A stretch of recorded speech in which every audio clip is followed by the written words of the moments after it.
took to come live tonight. You all would believe what it took to go live tonight. It's much later than I anticipated. 10:30. I usually go live at 8:08. They tried to stop me.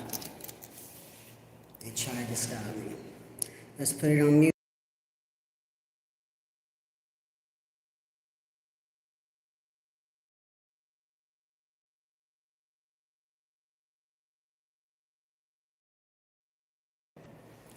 Good evening, everyone. This is Erica Clark Wise, the Renaissance. I'm totally upset, flustered, but I'm going to deliver my lecture as planned. So, we entitled it, Thecla's Fire, My Story Camouflaged, and the Triple Effect 333. That's what tonight's lecture is called. Thecla's Fire, My Story Camouflaged, and the Triple Effect 333. I'm Erica Clark Wise, the Renaissance. Thank you for being here. Thank you for being here, everyone. Before we begin, I'd like to dedicate this talk to Assata Shakur, born Joanne Byron in New York City in 1947. She later became Assata Shakur, middle initial O. She endured state persecution, imprisonment, and exile. Her courage, her intellect, her sovereignty are immortalized in her book, Assata, an autobiography. To honor her, I invite you to cue a track on another device from the account Profound Thinkers Investing, my account prior to being hacked. Hola.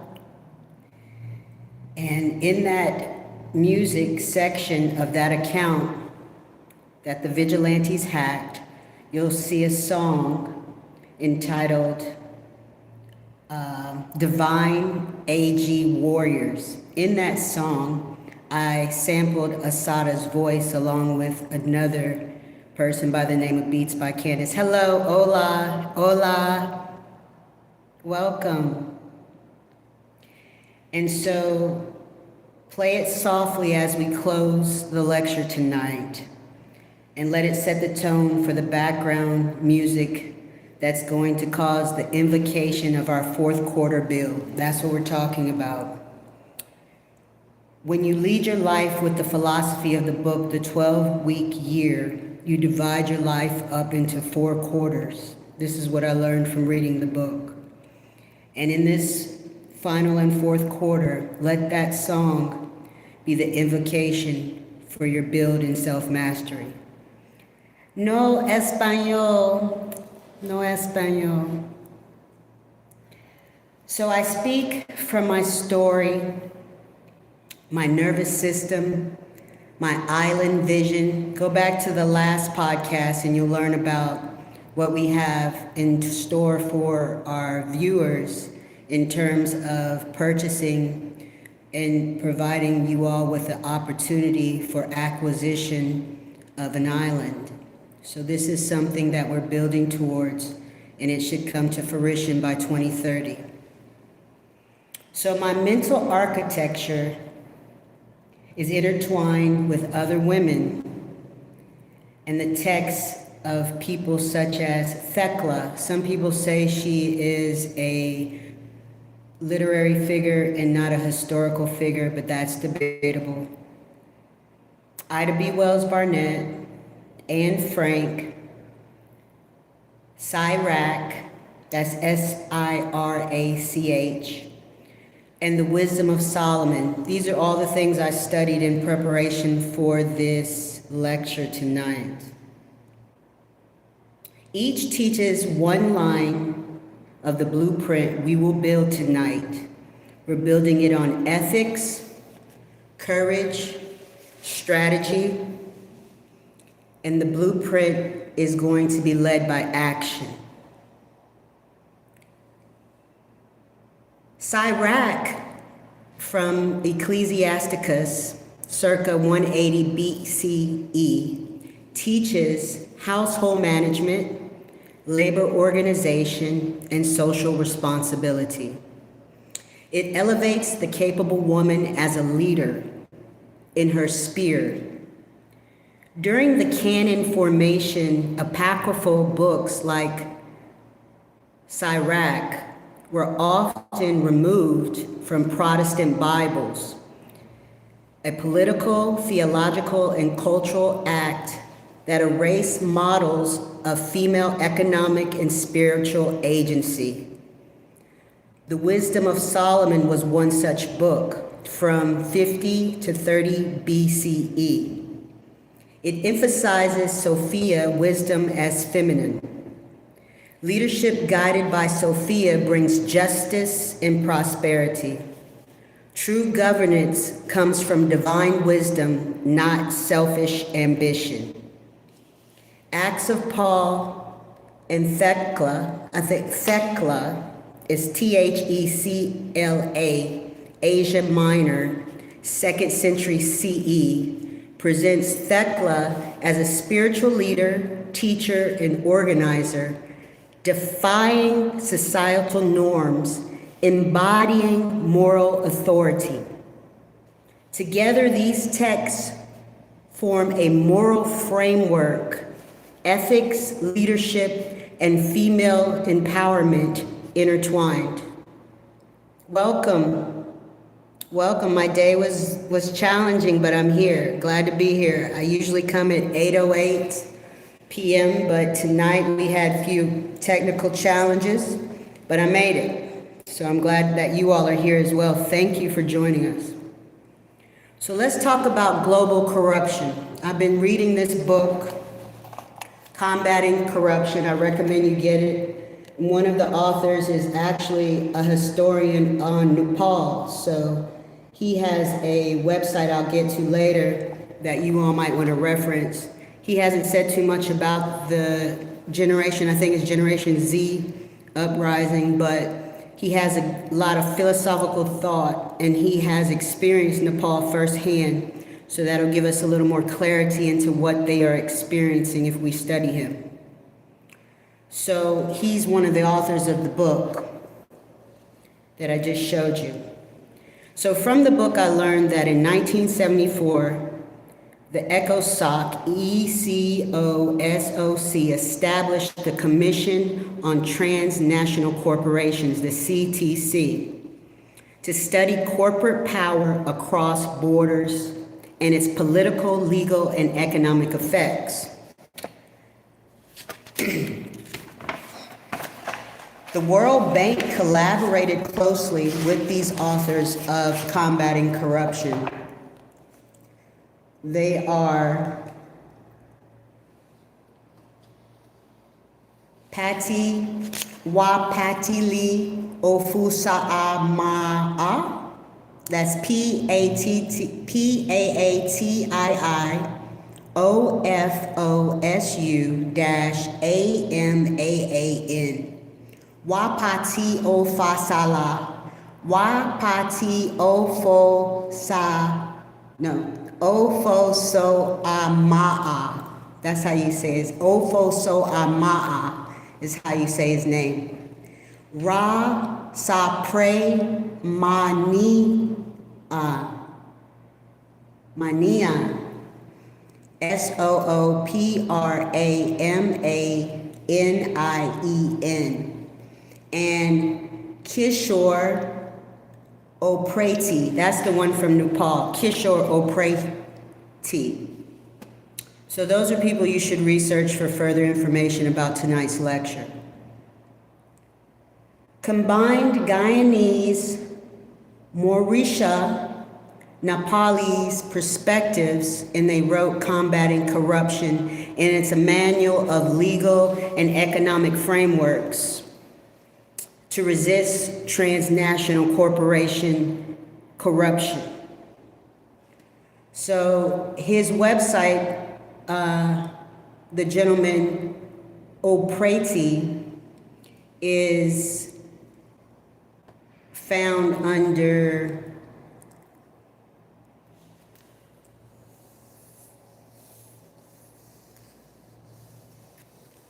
Excuse me one moment. SpotlightNepal.com. Then you do a /author/Dr. Dr-KISHOR-UPRETY. So go rewind this again to get it. Usually I'm much more put together, but it's been a challenge today. So consider the 1999 Olympic scandal, and Go for the Greed was the Newsweek article that was written, briefing how infiltration, even in global pageants of unity like the Olympics, can domestically cause a lot of transnational corruption. Domestically, the UK Criminal Justice Act of 1988, Section 93A, Section 1, amended in 1993, Section 29(1), demonstrates law's attempts to capture corruption and money laundering law without courage. However, it is inert. In Memphis, 1892, Ida B. Wells Barnett survived the burning of her printing press and the lynching of her colleagues. She fled to Chicago. She authored The Red Record, the book that we've been reading in the third quarter, along with Think and Grow Rich, along with The Diary of Anne Frank. That's been our 3 books of study this quarter. She authored The Red Record, documenting lynchings meticulously. She exemplifies resilience in trauma, combining documentation, organizing, and public testimony. Anne Frank mirrors this in another context, recording the truth while being under siege. Both are models of ethical action under constraint. So let's talk about how we deal with these things with cognitive systems. This is what I do naturally. It is something that I embody in my natural being because of years of self-mastery. 8 to be clear. This is my 8th year of self-mastery. So we protect and expand the mind through counting prime numbers. This trains pattern recognition. I learned from several billionaires that pattern recognition is a key to their success when it comes to making business decisions. Sketching geometric forms, it returns focus in proportion to your brain. I do that without paper. They recommend in most studies of cognition to do it on paper, but I find it more enriching to the brain when you do it simply in your mind.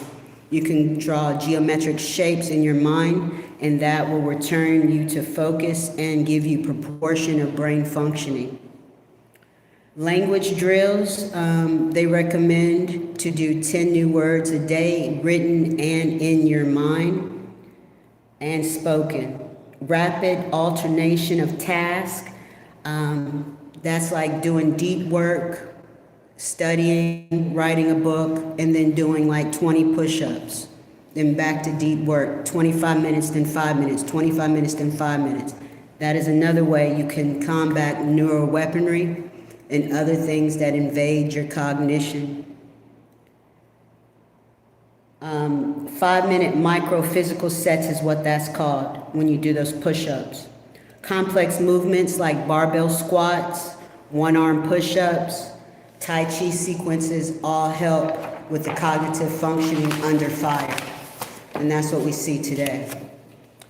So these practices create air-gap mental systems, and that gives original thinkers clarity and multi-dimensional cognition. This is a part of self-mastery. If you master yourself, you have to know how your brain functions and push it to limits that it hasn't gone before. So let's go into the spiritual aspect of things and look at spiritual grounding and recognizing signs. In an Afro-centered indigenous grounding practice, you stabilize the nervous system by touching the ground, by giving offerings to the ancestors, by calling upon the ancestors by name. These are all things that we can do in our spiritual grounding practice. This ties into the same thing with the cognitive understanding of how the brain works, as well as understanding history. This is self-mastery. So let us go and look about the signs and symbols in society and in nature. So every night as of late, I've seen a plethora of bats. In many traditions, bats signify rebirth, dexterity in darkness, and vision in shadows. They teach trust in nocturnal insight in unforeseen patterns to our conscious sight until they are uncovered. So you see how that ties into pattern recognition when you understand how your subconscious works through understanding symbolism. So let's reflect on another book that we've talked about throughout the third quarter, Think and Grow Rich. Chapter 8 of Think and Grow Rich. It was our first book of research and study for the third quarter of our self-mastery this quarter. And we must create organized planning. Heal teaches structured action. We must define our desires, plan with our access to resources. We must assign roles, execute, and iterate it. This is the mental architecture for small as well as large ventures. So let's break down an example for a cost-benefit analysis, and let's call this for a simple t-shirt company that has a $5 formula. Let's look at it like that. So we have here the item. Can you see? The cost, the notes, and the platform or the web address that we're going to utilize to do it. And so you take a blank shirt, let's say you get it at cost $2 a shirt. You want to make sure that it's a blank shirt that has good quality of cotton.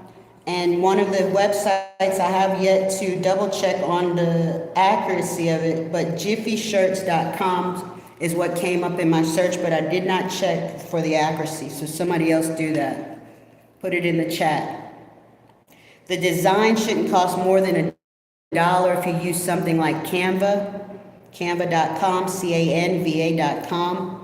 And the fulfillment and the hosting should only cost like $2 a shirt. You get a print on demand, you get an auto shipping, and you go to printful.com for that, or shopify.com/light.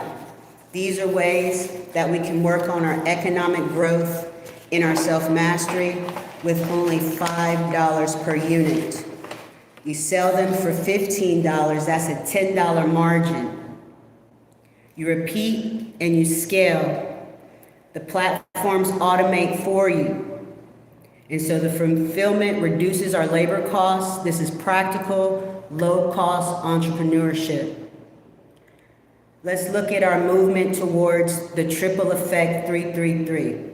I love the number 333. I was born on the 333rd day of the year. Clock it. That's me. And so there's 3 economic moves.